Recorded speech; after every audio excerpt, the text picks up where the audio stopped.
ओम नमः शिवाय। भाव भक्ति भावना चैनल में आपका स्वागत है। आज हम सावन महात्म का तीसरा अध्याय पढ़ेंगे। सावन महात्म किताब आती है, उसके अध्याय में मैं सिर्फ उन्हें उन शब्दों को अपनी आवाज दे रही हूँ। तीसरे अध्याय की सावन महात्म का तीसरा अध्याय शुरू करते हैं। सनत कुमार भगवान शंकर से बोले, आपसे व्रत समुदाय का उद्देश्य बताया, परंतु मेरी जिज्ञासा शांत नहीं हुई है। आप विस्तार पूर्वक इन व्रतों को बताने की कृपया करें। आप खोलकर मुझे समझाएं, जिसे सुनकर मैं कृतकृत्य हो जाऊं। सनत कुमार की प्रार्थना पर भगवान महादेव बोले, जो भक्त श्रावण मास को नक्त व्रत कर व्यतीत करता है, वह संपूर्ण वर्ष इस नक्त व्रत का फल भोगता रहता है। दिन की समाप्ति से 3 घड़ी पहले रात्रि भोजन को नक्त व्रत कहा जाता है।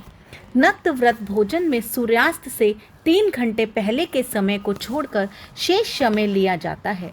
सूर्यास्त से पहले के 3 घंटों को संध्या काल कहा जाता है। संध्या काल में आहार, निद्रा तथा स्वाध्याय करना वर्जित है। अब मैं तुम्हें गृहस्थ एवं सन्यासी के भेद से नक्त भोजन की 2 प्रकार की व्यवस्था बताता हूँ। ध्यान पूर्वक सुनो। जब सूर्यदेव के मंद होने पर अपने शरीर की छाया दोगुनी हो जाए, उस समय को सन्यासी के लिए नक्त भोजन व्रत कहा जाता है। शास्त्रों में गृहस्थ के लिए नक्षत्र के उदय होने पर रात्रि भोजन करने को नक्त भोजन व्रत कहा है। शास्त्रों में सन्यासियों के लिए रात्रि काल में भोजन निषेध हो जाने से दिन के अष्टम भाग में भोजन करना बताया है। गृहस्थी को विधि द्वारा रात्रि में नक्त व्रत का भोजन करना चाहिए। सन्यासी, विधवा और विधुर को सूर्यास्त से पहले ही भोजन करने का विधान है। पुत्रवान, आश्रयहीन तथा स्त्री विहीन पुत्रवान विधुर को रात्रि में भोजन करना निषेध है। श्रावण मास में नक्त व्रत करने वाले प्राणी उत्तम गति को प्राप्त होते हैं।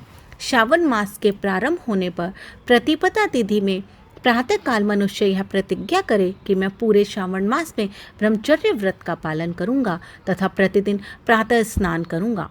नक्त व्रत, रात्रि शयन तथा अन्य प्राणियों पर दया भाव रखूंगा। वह यह भी संकल्प करे कि यदि मैं इस व्रत के प्रारंभ होने के बाद और इस व्रत के समाप्ति से पूर्व मर जाऊं, तो हे भगवान, उस स्थिति में आपके प्रसाद से मेरा व्रत परिपूर्ण हो जाए।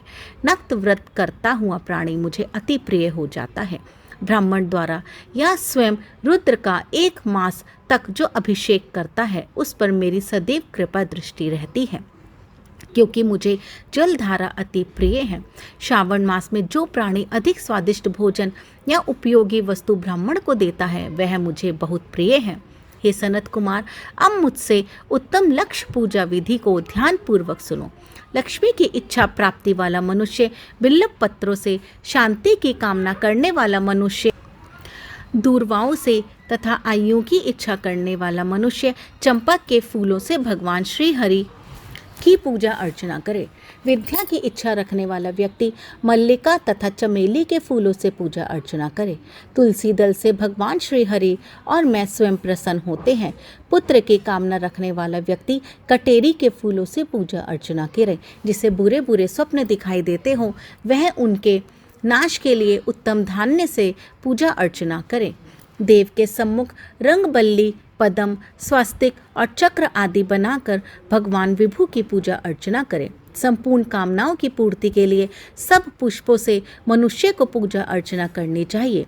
लक्ष्मी पूजा करने से मैं भगवान शिव सदा प्रसन्न रहते हैं। अंत में उद्यापन करना चाहिए। उद्यापन के लिए मंडप बनवाकर उसके तीसरे भाग में वेदी बनानी चाहिए।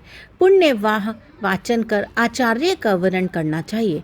मंडप में बैठकर रात्रि जागरण कर वेद पाठ करना चाहिए। वेदी पर उत्तम चतुर्लिंग तो भ्रद बनाकर उसके मध्य भाग में चावलों से सुंदर कैलाश का निर्माण करना चाहिए। उस वेदी में यथास्थान तांबे का कलश स्थापित करना चाहिए। उसमें 5 पल्लव तथा सूक्ष्म वस्त्र रखने चाहिए। उसमें भगवान शंकर की स्वर्ण मुखी मूर्ति को पंचामृत से स्नान कराकर स्थापित कर अर्चना करें।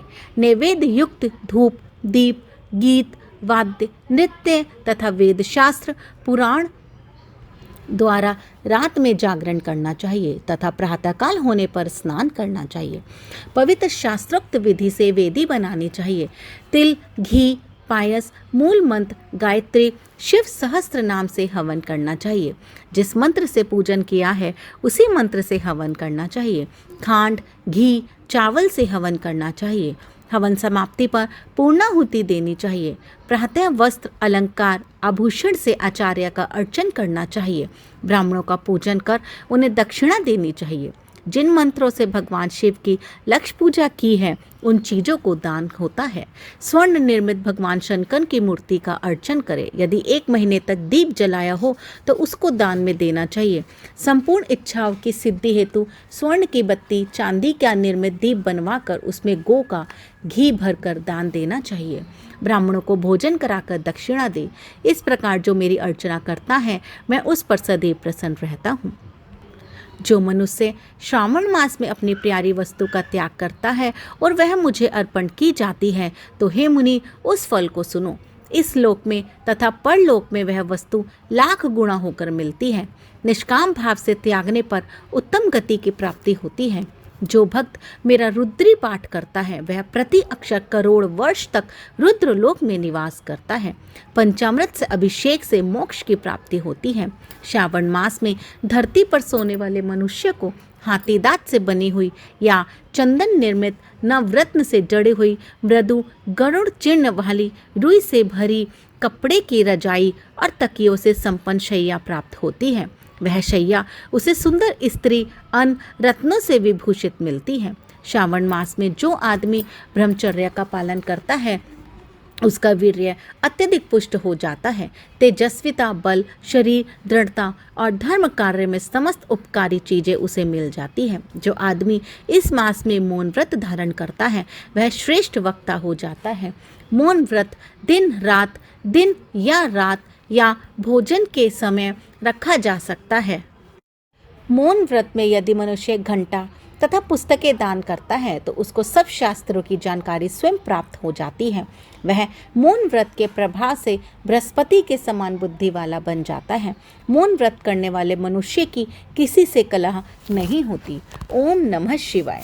श्रावण महात्म का 3रा अध्याय यहाँ संपूर्ण होता है। इसी तरह की और धार्मिक गतिविधियों को जानने के लिए, कथाओं को जानने के लिए इस चैनल को लाइक करें, शेयर करें, सब्सक्राइब करें और ये महात्म का जो अध्याय है, वीडियो है, ज़्यादा से ज़्यादा शेयर करें। जय दादी की।